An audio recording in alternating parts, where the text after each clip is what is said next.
Yo no me siento extranjera en París, ni en Roma, ni en Londres, ni en Madrid, ni en Nueva York. Y sin embargo soy un bien de esta tierra. A esta tierra traigo esas tierras, y a esas tierras llevo la mía.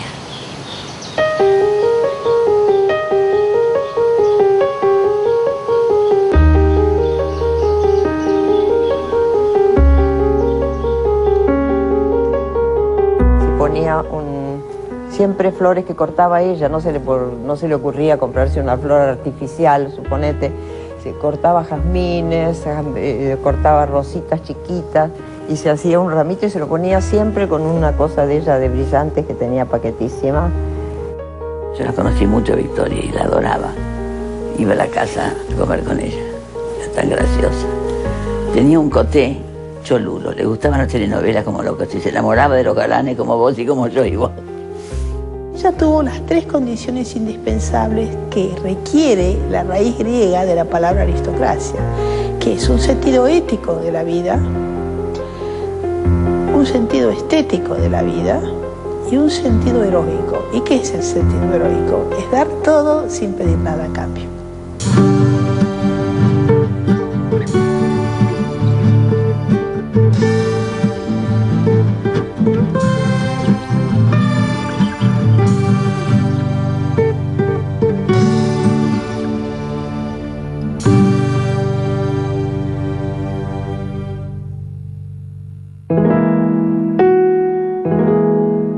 Victoria Ocampo nació el 7 de abril de 1890, primera hija del matrimonio Manuel Ocampo y Ramona Aguirre. La familia, de neto corte aristocrático, poseía fuertes y poderosos antepasados desde la época de la conquista española en la región, y fue educada en esa tradición. Ella consideraba la historia de la Argentina como una historia de familia prácticamente. Sarmiento venía a su casa para ver a su abuelo. La familia de Ocampo se componía de 6 hermanas, de las cuales la mayor era Victoria. Después venía Angélica, después venía Pancha, después venía Rosa, que era mi madre, después venía Clara, que se murió muy chiquita, de 12 años, y después venía Silvina. Todas mujeres, todas muy lindas y, en fin, muy felices cuando eran chicas, parece. Y ella va a tener una educación europea. Ella incluso muchas veces se va a quejar de que a ella le resulta más fácil la escritura, ya sea en francés o en inglés, incluso pensar en un idioma extranjero que quizás en el propio español. Esto también me parece que, más allá de los prejuicios que uno pueda tener, me parece que esto también marca una forma distinta de pensar. Victoria vivió una infancia consentidísima, tanto es así que el servicio que había en la casa la llamaba la infanta, porque claro, y además era una chica muy vivaz, muy linda, muy bien vestida, lógicamente. Cada una de las niñas Ocampo, que fueron 6, tenían su propia niñera, así que vivió una niñez espléndida y le dieron todo lo que le podían dar. No fue al colegio, nunca. Es decir, no tuvo esa iniciación que tenemos nosotros todos a la vida de integración con otros, ¿no? Con otros que no pertenecen al propio clan, ¿no? Acá hay varias fotos. Esta es muy joven, poco más de 15 años, parece una persona mayor por la ropa. Está en la terraza del Hotel Majestic en París. Esta está en el interior del país, en una estancia, acá en Mar del Plata, en la Costanera, acá en San Isidro, en la Quinta de San Isidro.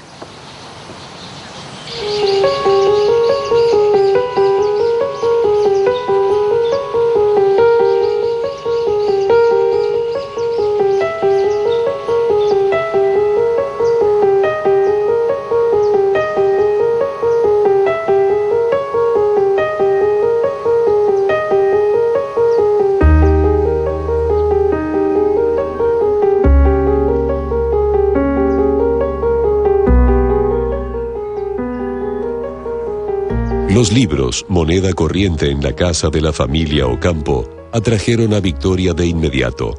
Pero el modo de vida a fines del siglo XIX en el país tenía asignado un papel específico para la mujer, y ese rol no alentaba demasiado el desarrollo intelectual. Había oído al padre que decía qué lástima que Victorita con las condiciones que tiene no haya sido varón. Eso la ofendía mucho. La madre le encontró debajo de la almohada la balada de la cárcel de Reading de Oscar Wilde, que es muy triste, que va contando las penas de un condenado a muerte y las penas que sufren los otros presos, pensando que los van a matar tal día,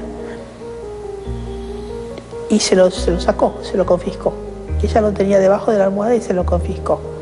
Entonces Victoria, en represalia, dijo que se iba a tirar por la ventana, y la madre dijo que hiciera lo que quisiera, pero no se tiró, pero en cambio tiró docenas y docenas de pares de medias de ella y de sus hermanas que habían comprado para traerlas a Buenos Aires, ¿no? Victoria se casó muy joven, a los 22 años, con el abogado Luis Bernardo Mónaco Estrada, también de familia aristocrática. El marido se llevó pésimo toda la vida, así que era un tipo que la quiso dominar y tía Victoria la metías en un zapato así nomás. Cuando ya vuelve del viaje de bodas, vuelve totalmente desencantada de su marido, porque se da cuenta que cambió la esclavitud de su casa. En la época de Victoria una chica no podía salir sola a la calle, y en ese viaje de bodas ella sufre una gran desilusión con el marido, porque se da cuenta que es cambiar una esclavitud por otra. La desilusión de ese matrimonio fue tan extrema que en la autobiografía que Victoria Ocampo escribiría tiempo después, no aparecerían registros de fotografías junto a él. Era muy graciosa, muy graciosa. Un día me dijo de un galán, mira, ese galán a mí me encanta, pero él no besa bien, no agarra bien a las chicas. Digo, Victoria, soy Victoria Ocampo, ¿qué estás diciendo? Y te cuento lo que me parece. Fue apasionada, amó mucho, se equivocó o no se equivocó, no sabemos si sí o si no. Tuvo una gran pasión y después tuvo romances menos sensibles. Entre esos romances resonaron varios intelectuales de la época. Río de Rochelle le impactó a Victoria la presencia de este hombre, sus conocimientos, y Victoria lo admiró profundamente, pero la relación no pudo ir más adelante porque él tenía unas ideas él apoyaba a los nazis.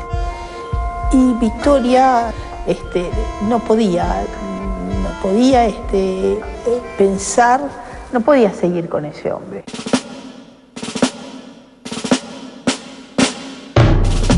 Pero hoy día ser partidario de la violencia es ser partidario de la bomba atómica. Y ser partidario de la violencia no es solo ser partidario de quienes combatieron a Hitler, es ser partidario de Hitler, puesto que a violencia nadie lo ganó en esta época. Yo creo que Ortega y Gasset, no sé si será una indiscreción, me parece que estaba como enamorado de ella, Ortega. Ortega era una persona inteligentísima y ella le tenía gran admiración, y él también a ella se ve. Y venía mucho acá a Buenos Aires. Sin embargo, otro hombre, menos conocido en el ámbito intelectual, sería el verdadero amor de Victoria Ocampo. Julián Martínez, que además, por las fotos que yo he visto, era uno de los hombres más lindos que tuvo la Argentina. Iba al Colón, muy bien vestida, muy paqueta siempre ella, y Julián estaba en un palco de enfrente, suponete, y que tía Victoria, como era así que no le importaba nada, que la miren o que no la miren, parece que se ponía los anteojos de larga vista y no le sacaba los ojos de encima al palco donde estaba Julián.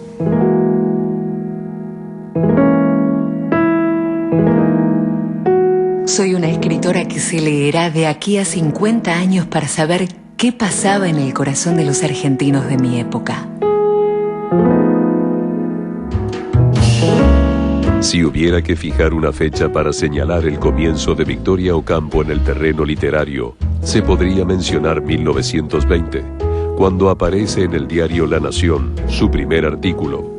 Trataba sobre la Divina Comedia de Dante Alighieri y lo tituló Babel.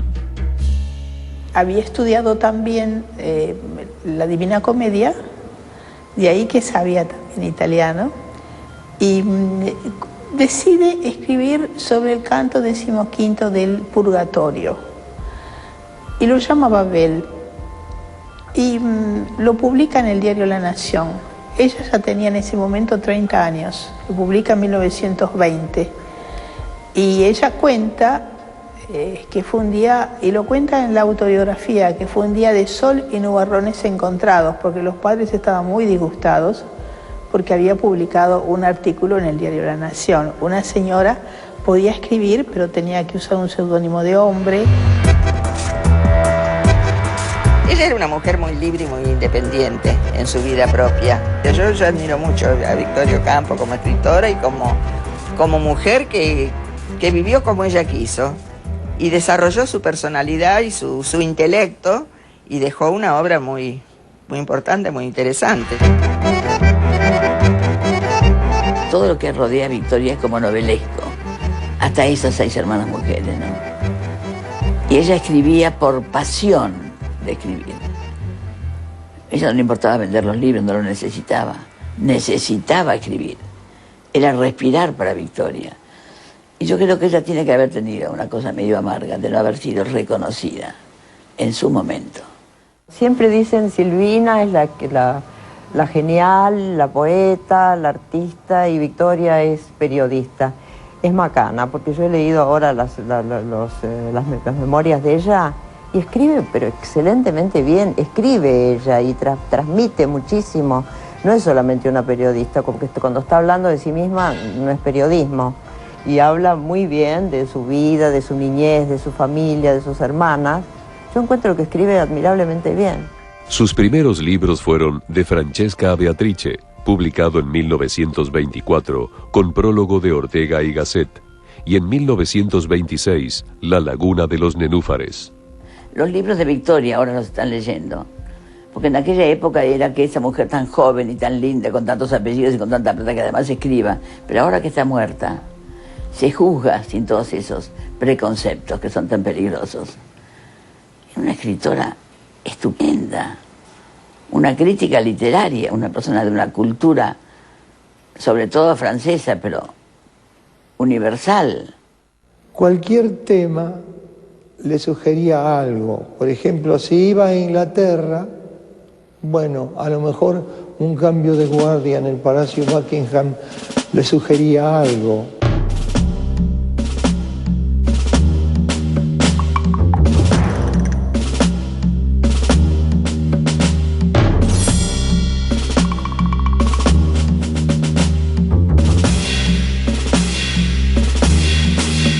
Victoria sí hacía lo que quería. Era tímida al mismo tiempo, ¿eh?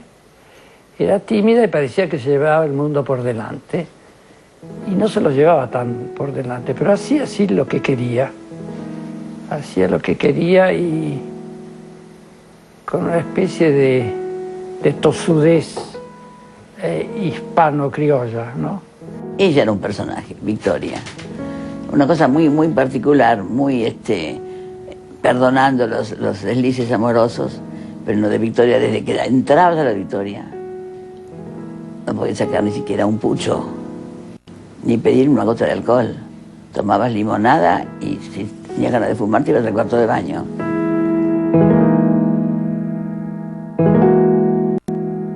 Tenía pautas éticas muy profundas y muy hondas, que se reflejan en su vida y en su obra.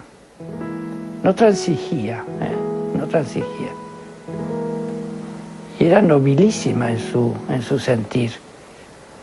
Era hermana mayor y había sido como preferida y cuidada y obedecida, ¿no?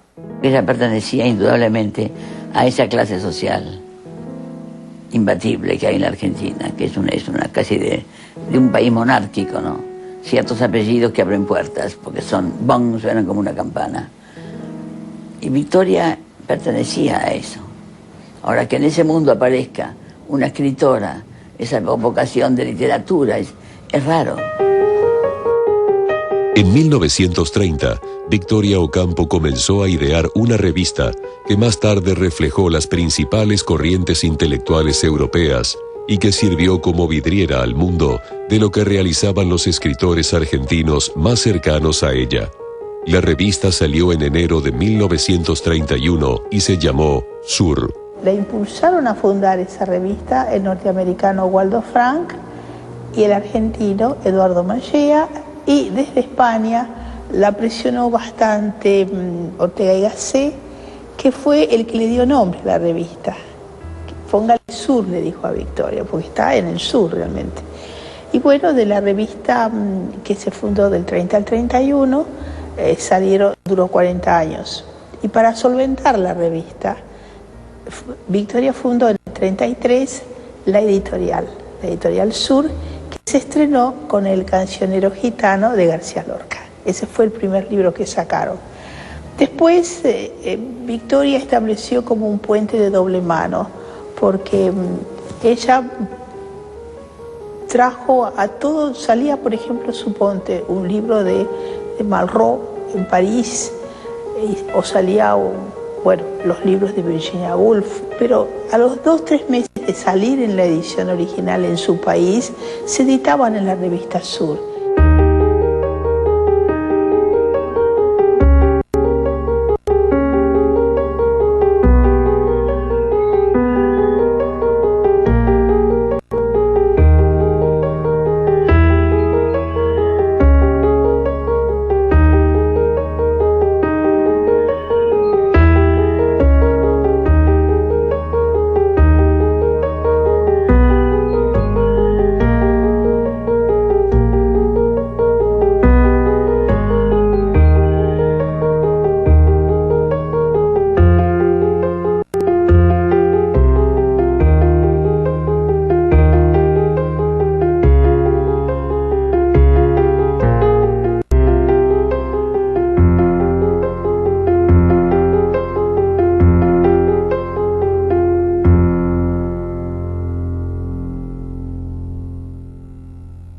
No había ideología en la revista.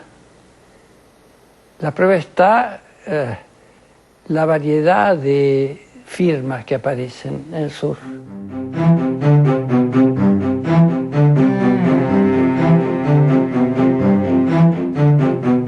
Victoria publicó blancos, negros, amarillos, colorados, y además publicó a gente de la extrema izquierda, a gente de centro y a gente de la extrema derecha. Para ella no hubo nunca, ella fue una mujer apolítica. En 1933, Victoria Ocampo selló una de las grandes duplas creativas que dio la literatura argentina al presentarle al joven Adolfo Bioy Casares a Jorge Luis Borges. Años más tarde, Bioy Casares se casó con la hermana menor de Victoria, Silvina Ocampo. Borges, Bioy y Silvina participaron activamente en Sur.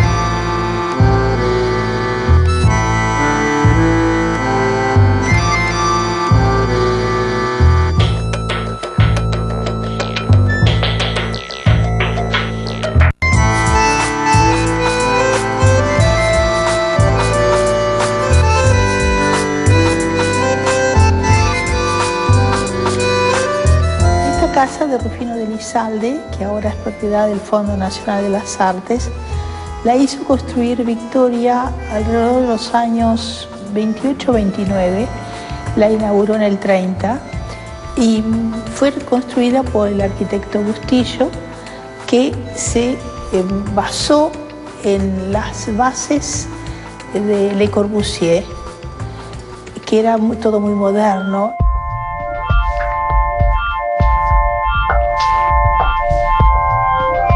En la escalera que está casi en la entrada, ahí había en el primer descanso, sobre la pared un gran espejo, y en el espejo se leía la palabra sur y estaba el mapa de América, y ahí se tomó la foto en el verano del 30 al 31, la foto de la inauguración de la revista Sur. Una tarde estaba yo ahí en la redacción de Sur, en la vieja casa de Villamonte y San Martín. Había ido a verlo a Pepe seguramente para entregarle algo de lo que había escrito, comentado, y de pronto se abrió la puerta y apareció el temblor de tierra, ¿no? Y fue apenas una presentación y un saludo y se fue inmediatamente. El gran placer de Victoria Ocampo era escribir. Contaba todo lo que veía como una cronista implacable de su época. Una prueba de ello fueron sus libros Domingos en Hyde Park, de 1936, y San Isidro, de 1941. Ella fue más que todo una cronista de su tiempo. En los testimonios va contando todo lo que pasa, todo lo que ve. Incluso hace una narración estupenda del juicio de Nuremberg, donde ella fue la única mujer invitada. Es decir, que Victoria tenía un gran... Se la conocía mucho en el mundo a Victoria, y se la conocía como una mecenas, como lo que era. No había creación intelectual del tipo de poético o novelístico. Ella era una cronista, y así son los 10 libros de los testimonios, son cosas que ella vio, cosas que pensó. En el viaje que hizo ella en el año 46, después de la guerra, de apenas terminada la guerra, conoció a Graham Greene y se propuso invitarlo a que viniese a Buenos Aires. Cuando vino Graham Greene, ella lo trató como lo trataba a Borges, que lo trataba como si fuera un hermano menor. Los agarraba así, los sacudía, les decía no sea bruto, les hablaba así a ellos, les hablaba de una forma que uno no se imaginaría, porque en esa época tampoco no se usaba, y decía malas palabras además.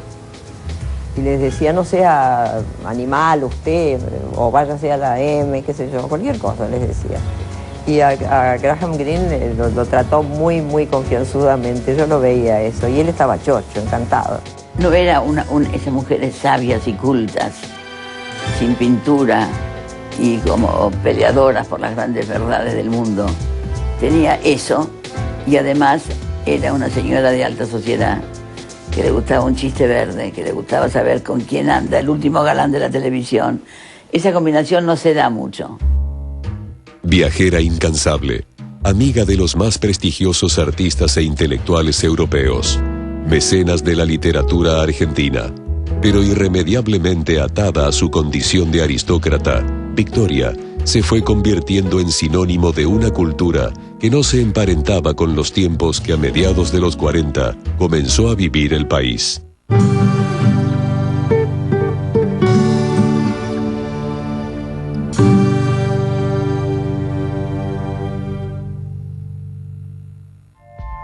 Victoria Ocampo fue importante testigo de la época en la que vivió.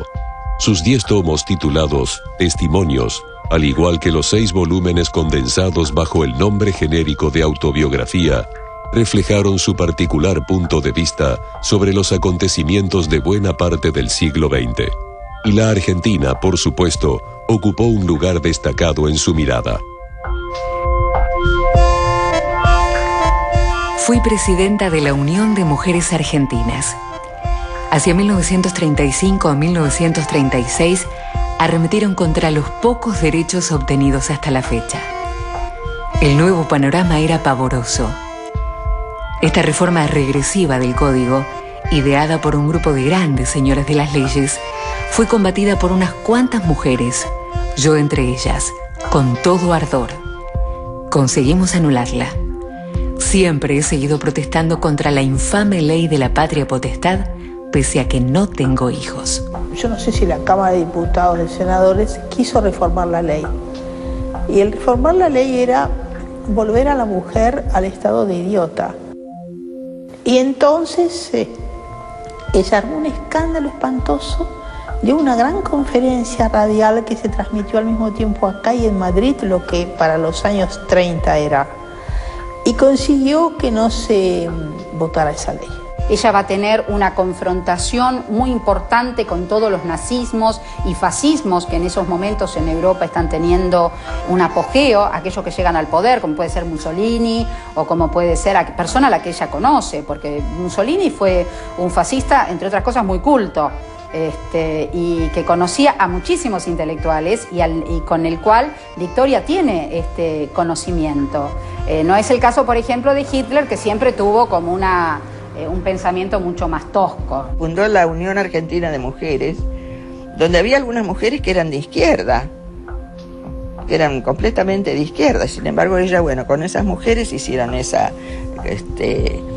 defensa de la ley de derechos civiles, porque ella, a pesar de que, como te digo, era muy independiente de su manera de vivir, ella también había sufrido en carne propia la falta de derechos, como sufrían todas las mujeres.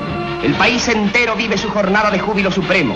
Corrientes interminables de ciudadanos llegan desde todos los puntos de la patria para vivir de cerca la histórica fecha de la transmisión del mando presidencial, el 4 de junio de 1946. La esposa del presidente, doña María Eva Duarte, que comparte hoy las horas del triunfo, como convivió ayer las jornadas inciertas y difíciles. Cuando ella está acá y tiene que ver o pensar la experiencia de los dos primeros gobiernos peronistas, ella tiene una confusión, que es asociar esta experiencia del peronismo con los fascismos. Esta confusión o esa particular interpretación del peronismo se vio reflejada años más tarde en una obra teatral que la tomó como personaje protagónico. A ella y a otra mujer que marcó el rumbo de los acontecimientos en el país, Eva Perón. En sus nombres se reflejaban dos modos de interpretar la Argentina, Eva y Victoria. Yo hacía de Victoria Ocampo. Había una frase que yo decía, que como que me dolía decirla. Cuando yo le decía a Eva, yo soy una argentina que sobrevive apenas en este prostíbulo mal aireado en el que han convertido ustedes al país. Cuando tempranamente o a mediados de la década del 40, por ejemplo, Perón anuncia que él va a hacer lo posible y lo imposible para que las mujeres adquieran el derecho político, ¿no es cierto?, del voto, en ese sentido, por ejemplo, un error político, diríamos hoy, de parte de Victoria fue oponerse. Fue oponerse porque ella priorizó no el fin, priorizó la metodología. Había momentos en que una vez pasó lo que nunca pasa, que alguien de la platea gritó una palabra, que era lo que todos queríamos que alguien dijera. Cuando Eva le dice a Victoria, están tomando el té, porque toman el té juntas, ahí tiene mucho humor, ella le dice, ayúdeme señora, yo estoy acá, soy la mujer del presidente, y no sé cómo manejarme en sociedad, no sé a quién llamar por teléfono, no conozco a nadie. Si usted me ayuda, usted no se da cuenta que las dos juntas podemos salvar este país. Y le dice, ayúdeme. Y un día, de la platea, una voz de mujer gritó, ayúdela. Y mucha gente creyó que era una actriz, que era parte de la obra. Y era el clamor del mundo entero, que dicen, bueno, dense la mano, déjense de romper los cocos, y están peleándose. En este sentido, la confrontación que van a tener Victoria y Eva va a ser una confrontación interesante. Yo siempre digo, una tenía lo que la otra anheló. Y quiso ser actriz de veras. Es uno de los mejores chistes de la obra. Cuando están peleando Eva y Victoria y en la obra que vamos a hacer ahora. Ella la mira y le dice, Victoria, ¿sabe una cosa? Le dice, Yo cuando era chica quería ser actriz, así que usted y yo pudimos haber sido colegas. Y Eva Ramírez le dice, hubiéramos tenido problemas de cartel, que es un bocadillo de lujo, ¿no? Ella siempre mantuvo sus posiciones y sobre todo en un régimen como era el régimen peronista, que había hecho huir a más de un varón, ¿no es cierto? Y sin embargo ella le marcaban la casa y estaba, pasaban cosas y se quedaba. Su notorio enfrentamiento con el gobierno de Juan Perón motivó que el 8 de mayo de 1953, Victoria Ocampo fuera detenida bajo el falso cargo de atentar contra el presidente. Mientras Perón está dando un discurso, va a tener 2 bombas. En ese sentido, Perón empieza a echarle la culpa a los comunistas y empieza a asociar la figura de los intelectuales disidentes con los comunistas. Digamos, cualquiera de nosotros sabe que si había alguien lejos del comunismo, ese alguien podía ser Victoria Ocampo. Por su clase, por su formación, era una liberal.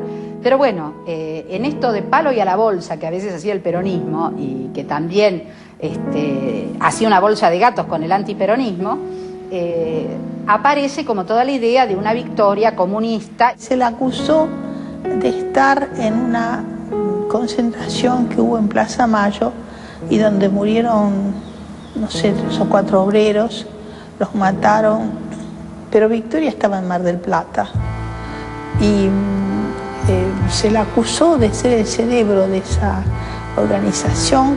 Ahí va a ser llevada a la ciudad de Buenos Aires, la traen y ahí va a ser, la tienen como detenida en el departamento de policía, le empiezan a hacer preguntas sobre si había puesto la bomba, sobre su participación, si había dado dinero, si había dado, a lo cual ella responde por supuesto que no, sin dormir, no la dejan dormir.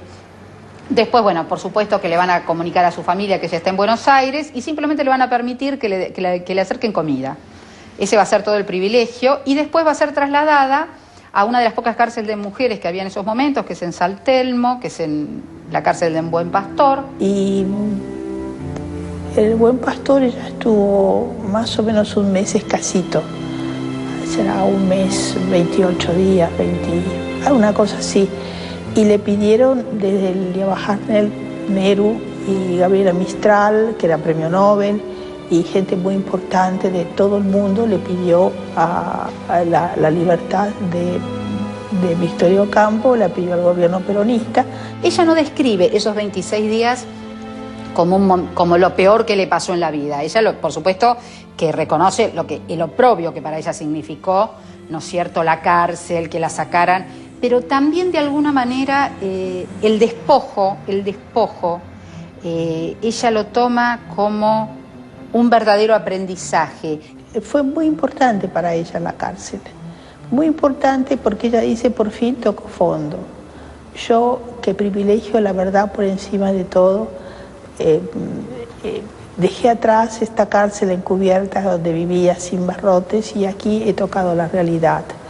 Y estoy agradecida de haberla tocado y de que se me haya presentado esta oportunidad para conocer un ámbito que ella no conocía.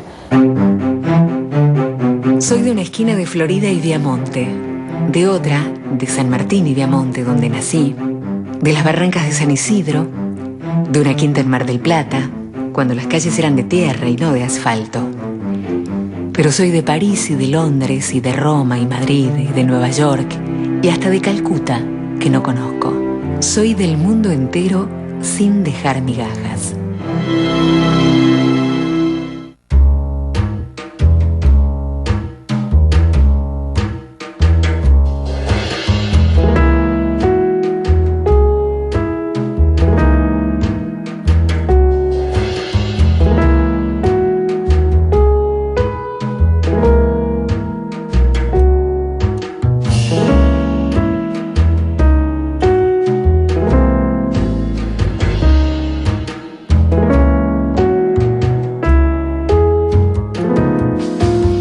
Bueno, la casa esta la edificó mi abuelo, el padre de tía Victoria, y la estrenaron creo que en 1901 o algo así.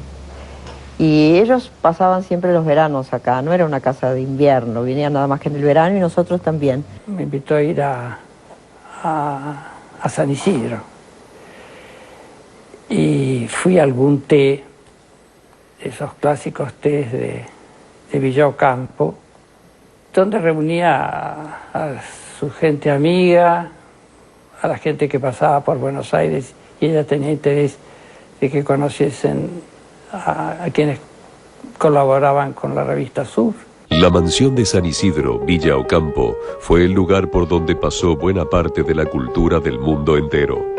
Igor Stravinsky, Graham Greene, Jorge Luis Borges, Rabindranath Tagore, Roger Caillois, Albert Camus, André Malraux, Octavio Paz, Pablo Neruda, Maurice Ravel, Federico García Lorca, Arthur Rubinstein. Victoria se encargó de que sus puertas siempre estuvieran abiertas al debate intelectual. Esos debates se vieron reflejados en varios libros. Tagore en las barrancas de San Isidro y Diálogos con Borges, entre otros títulos publicados por la Editorial Sur.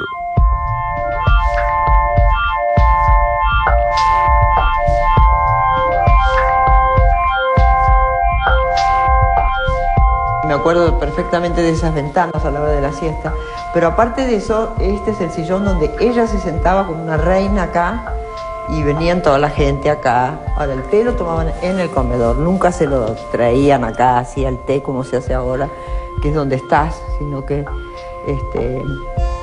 lo tomaba acá y conversaba con toda esa gente que venían de Buenos Aires, la llamaban todo el tiempo gente para venir. Acá está con Stravinsky, también en San Isidro.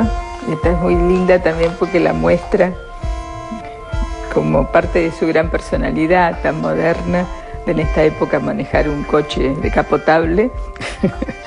No se usaba. Y en una ocasión que Tita Merello vio que había venido una persona importante del extranjero, dijo: parece mentira, todo el mundo en el extranjero conoce esa casa, pero a mí nunca me invitaron. Y Victoria estaba viendo esa audición en televisión, tenía prendido el televisor y entonces hizo buscar el número de teléfono de Tita Merello y la invitó a tomar el té con ella. La intensa actividad cultural desarrollada por Victoria Ocampo a lo largo de toda su vida motivó que fuera designada como miembro de la Academia Argentina de Letras. A pesar del reconocimiento tardío, fue la primera mujer en ocupar ese lugar el 23 de junio de 1977. En el año 78, en un momento dado, me llama por teléfono ella misma y me convoca, porque convocaba, ¿no?, para que fuese a San Isidro a verla. Y esto coincidió con el final del Campeonato Mundial de Fútbol, el partido Argentina-Holanda creo que era. Y cuando llegué a Villa Ocampo, pude subir al primer piso y pasé por primera vez en mi vida al cuarto de Victoria.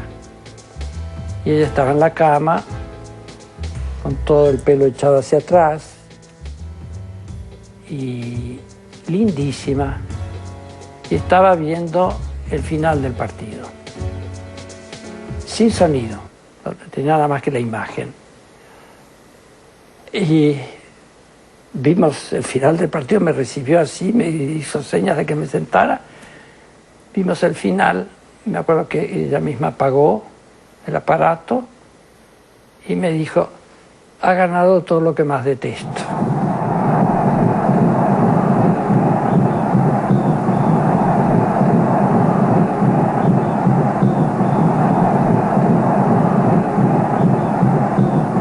Y ella se fundió, por todo lo que le gustaba, se fundió.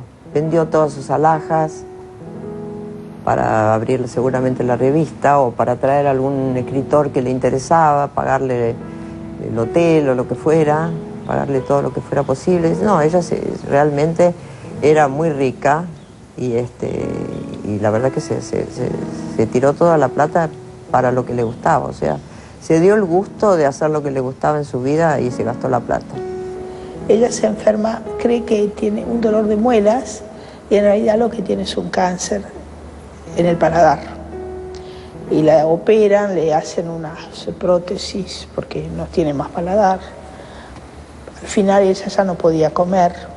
La última vez que yo la vi, que fue muy poco tiempo antes de morir, unos 2 meses creo antes de morir, o 3, había adelgazado como 30 kilos porque no podía comer.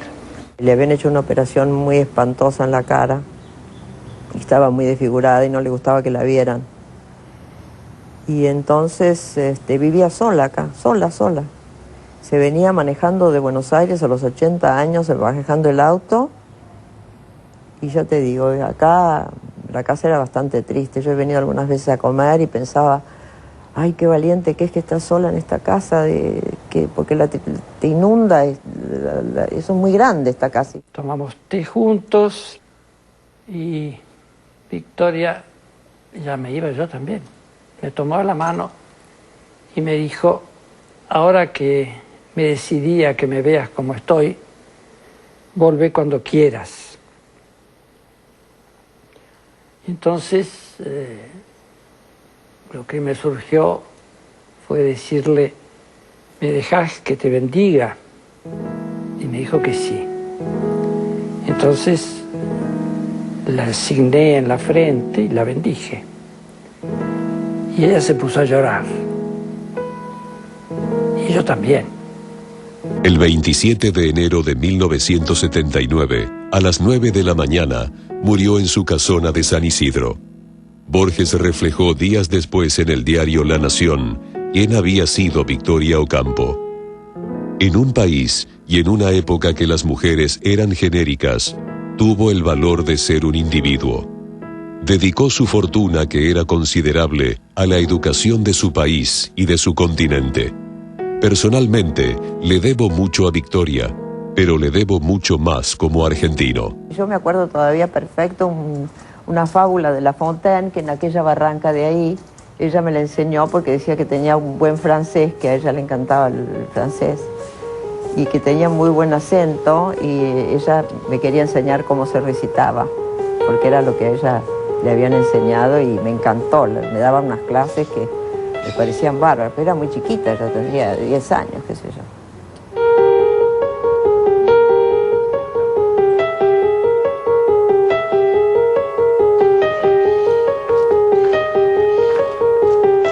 La raison du plus fort est toujours la meilleure. Nous allons le montrer tout à l'heure.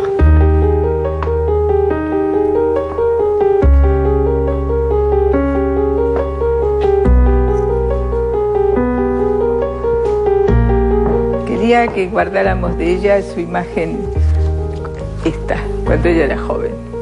Que le gustaba a ella y nos gustaba a todos. A mí también me parecía un retrato espléndido. Siempre lo miro con mucho gusto porque refleja realmente toda la fuerza y el carácter y la belleza que tenía Victoria. En este momento en Argentina, que faltan tantas cosas, no diría Victoria, se extraña. Nada más.